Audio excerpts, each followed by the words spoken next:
Welcome to the BMC Remedyforce Winter 18 Early Access Program. My name is John Fulton and I'm one of the product managers for BMC Remedyforce. Today's session will cover a number of the key enhancements that are targeted around the CMDB within Winter 18. Please be aware that what we are showing you today is covering future product, which is under NDA, and our safe harbor statement applies. There are 4 key enhancements around the CMDB that we will cover in today's session.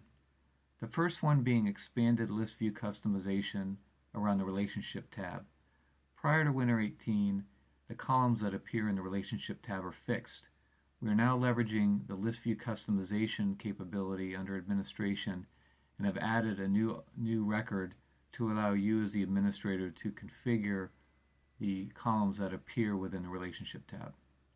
The second item is around a configurable filter on active and inactive records, giving you, the user, the ability to define the default records that appear when viewing the CMDB console, the Relationship tab, and also the CMDB Explorer.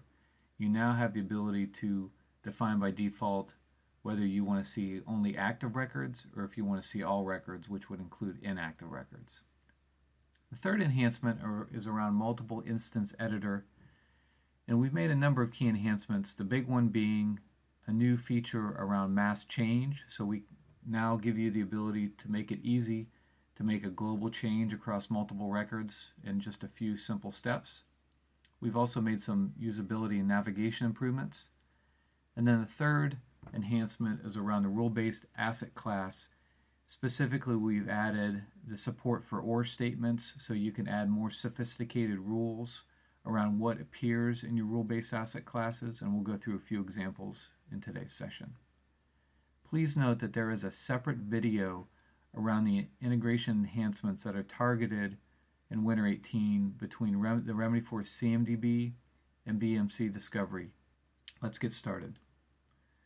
The first item is around the expanded list view customization of the Relationship tab. As mentioned, what we've done is we've added under the administration the ability for you to identify which fields and columns appear. And in a demonstration later in the session, I'll walk through those steps and what the administrative list view customization page looks like. But again, the simple point here is that you now have the ability as the administrator to control which columns appear in the Relationship tab. The second item is around configurable filter on active and inactive records. And the key here is that we've added a new default setting, which you can see in the screenshot below, where there's a new flag marked as deleted, which denotes whether a record is active or inactive. So it's in essence a soft delete of the record. It's still in there, it's just that we can now filter, or we can always filter on those records. So when you log into the CMDB, when you upgrade to Winter 18, by default, this new option will be unchecked, meaning that when you log in, you will only see active records. If you want to revert back to the ability to see all records, you can simply go in and select this checkbox, and it will actually be saved as a cookie. So for each user, they have the ability to determine what their preferred default settings are and save those so that the next time they log in, they will see those identified records. This capability is also exposed within the Relationship tab.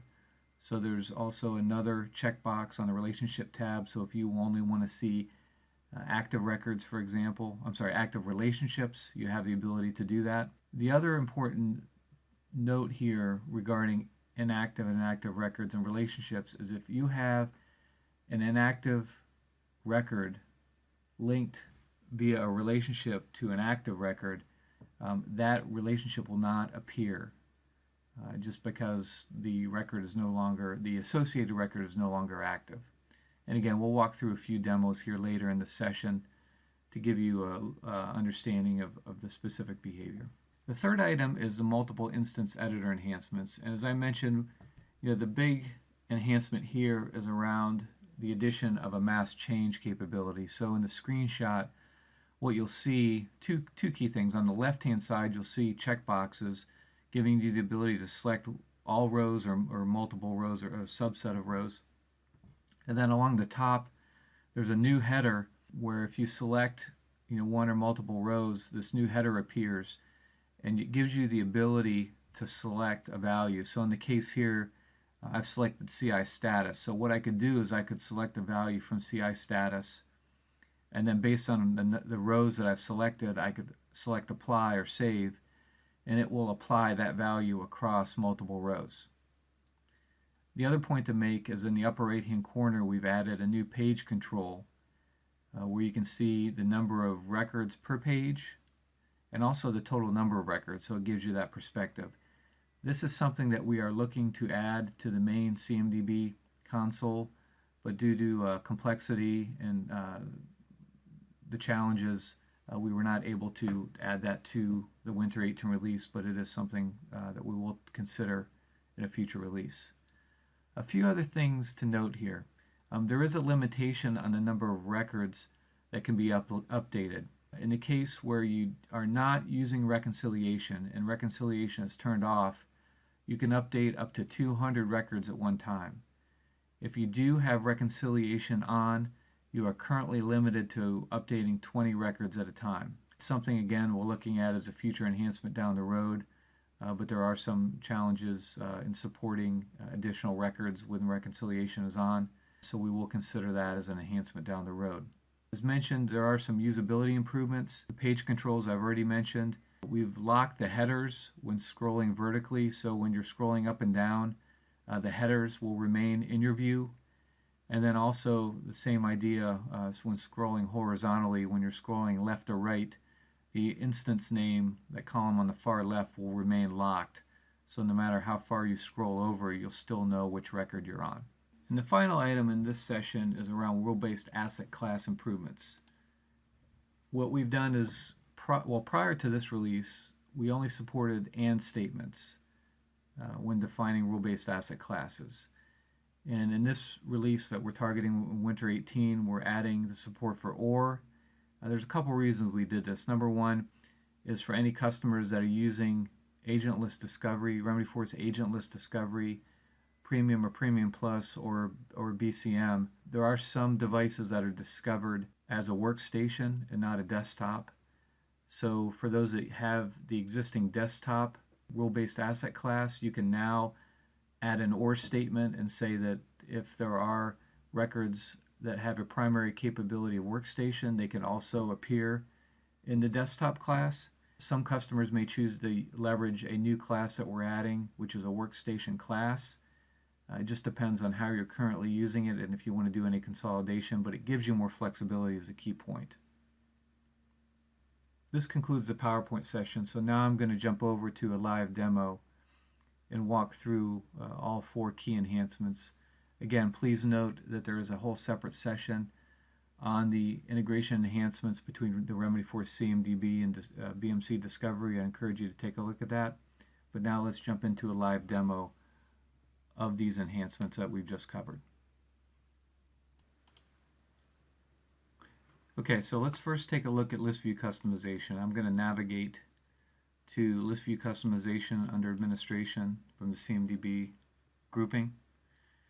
And what you'll see now is there's a base relationship object or record listed here. So this is new by default in Winter 18. And if I scroll down, I can see the default values that appear. But you also see available fields. And as I mentioned, there's a base relationship object, which are all the details associated to that relationship. And then there's the base element, which would list all the additional elements, or all the additional values associated with that record, CI or asset. So in this case here, maybe I want to add, well, actually before I take a look here, if I go to a record here and just take a look at what it looks like right now, if I go to the relationship tab, you'll see sort of the default values. Okay. One thing to point out too is, just to be a little bit more consistent, we added a hyperlink to the relationship name. So instead of always having to double click, which you can do, now you can just click on the hyperlink to drill into the relationship details, or if you click on the associated instance, it will drill into that CI or asset record from within the CMDB here. So let's go back to administration and say I want to add a has impact, so I want to see additional details on the relationship. and I want to add that next to instance name. And then maybe I also want to see, last modified date on the actual associated record. So I'm going to add that and keep that at the end here and save those settings. So we save those settings. I go back here and let me just refresh the screen by exiting and going back into the record. And you will now see the has impact and last modified date columns. Now, one thing to note that some customers may not be aware of, that's a nice little feature here, is for has impact you'll see that the column is much wider than it needs to be, and it's either going to be a yes no value. So what I can do is I can go to the has impact field here and I can change the pixels. Say we just cut it down from 150 to 75. I save that. Now if I go back here, let me again just refresh the screen. It's just a nice little trick here to compress the white space, and you can see here now has impact is down to about half the size. Okay, now let's take a look at active and inactive records. And as I mentioned, there's an option here under the views icon to include marked as deleted records. So right now, because this is unchecked, I'm by default only viewing active records. But if I check this,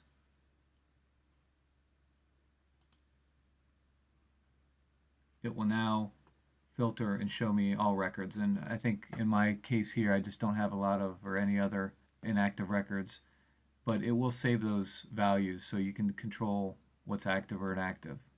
Now if I take a look at the relationship tab with that same concept here, you'll see again there's the views option, and I have the option here to include marked as deleted, so I can include active or inactive records. If we go into one of these relationships, right now I'm only viewing active records, so if I go into one of these relationships and I decide I want to mark it as deleted, I'm going to say it's an inactive relationship. I'm going to save this, and I go back to my view. You'll see it's only going to show that one relationship. And again, keep in mind the other nuance to this logic is, in this case here, I could have an active relationship, but if I go here and I click on this cluster, this associated record, and if I make it inactive and I save it and I go back to relationships,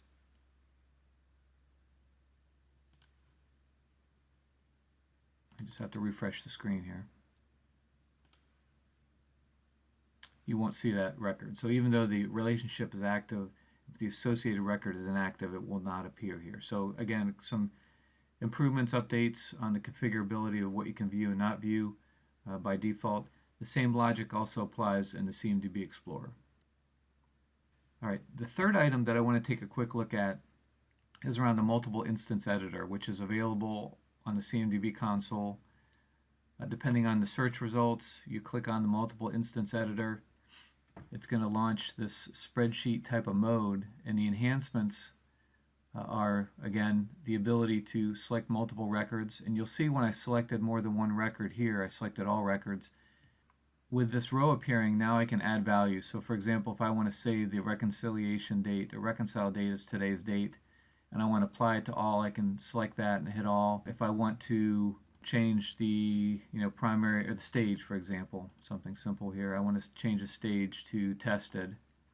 Again, I could hit that, hit save, and it will update all these records. I hit save. It's going to tell me how many records are going to be updated. In this case here, I just have 23 records in my sample database, so not an extensive list. And I don't have reconciliation on, which allows me to go beyond the 20 records. And if I hit OK, it will apply, in this case, tested and the reconciliation date of today's date to all my records. And you'll notice too, although I had to shrink my screen here, if I scroll left or right, it does lock column headings, and because of this recording tool that I'm using, I had to make my screen really small, but it does also lock the column headings when you scroll up and down. You also have the ability to change the page numbers, page count, record count on each page, so if I want to increase this to 200, have that ability. Again, in my sample data, I just have 23 records, so going above 25 doesn't really make any changes, but Again, if you have a lot of records, it does give you a nice ability. And we are also looking at adding this kind of capability to the CMDB console main page in a future release. And then the last area to take a look at is under rule-based asset classes. So if I navigate back to the CMDB to my classes and I take a look at a class record, I'm actually going to go to my asset classes and I'm going to look at an existing rule-based asset class. We're going to look at desktop, for example. I now have the ability to go in and add additional capabilities. But if you take a look at this desktop class, you can see I've added a condition down below here where the primary capability is either desktop or it equals workstation. Before I couldn't do this. I was forced to create two separate rule-based asset classes, but now with the OR statement that's supported, I have the ability to add additional conditions. And again, this is a common case where if you want to add multiple types of records into a single class based on the same field, but you want to use different values within that same field, that OR statement is a nice feature to have. This concludes the session around the key CMDB enhancements targeted for Winter 18. I hope this was informative. Again, please note that there is a separate session on the integration enhancements between the Remedyforce CMDB and BMC Discovery. I'd encourage you to take a look at that. That's it, and have a great day.